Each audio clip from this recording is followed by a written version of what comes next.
Hi friends, good morning. మీకు ఒకటి చెప్పాలి. ఏమైందంటే ఒక అమ్మాయి ఒక అబ్బాయి లవ్ చేసుకొని మ్యారేజ్ చేసుకున్నారు. వాళ్ళంతలో వాళ్ళు ఉంటున్నారు, ఓకేనా. కానీ ఈ పక్కన వాళ్ళ పేరెంట్స్కి ఎలా పుల్లలు పెడుతున్నారంటే, అయ్యా మీ పాప లవ్ మ్యారేజ్ చేసుకుంది, మీ ఇంటి పరువేం కావాలి, మీ అబ్బాయి లవ్ మ్యారేజ్ చేసుకున్నాడు, మీ ఇంటి పరువేం కావాలి, మీకెందుకండి పరువు ఏమైపోతే.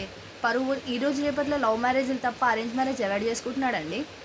లవ్ మ్యారేజ్ చేసుకొని అరేంజ్ మ్యారేజ్ లాగా, లవ్ చేసుకొని అరేంజ్ మ్యారేజ్ లాగా చేసుకుంటున్నారు. వాళ్ళకి లేని పేరెంట్స్ బాధ మీకెందుకండి. పక్క వాళ్ళకి లవ్ మ్యారేజ్ చేసుకున్నా, ఏ మ్యారేజ్ చేసుకున్నా హ్యాపీగా ఉండడమే కదా కావాల్సింది. ఏదైనా ప్రాబ్లమ్స్ వస్తే వాళ్ళ పేరెంట్స్ చూసుకుంటారు, మీకెందుకు. నాకు ఒకరు ఇలా చెప్పమని చెప్పారు, నేను చెప్తున్నా వాళ్ళ కోసమే. ఈ వీడియో కూడా వాళ్ళ కోసమే. లవ్ మ్యారేజ్ చేసుకోవడం, అరేంజ్ మ్యారేజ్ చేసుకోవడం వాళ్ళ లైఫ్లో దేవుడు ఏది రాస్తే అదే అవుతుంది. ఇదే కావాలి అని ఏం రూల్ లేదు కదా. మీకెందుకు. నోరు మూసుకొని ఫస్ట్ కామ్గా ఉండండి.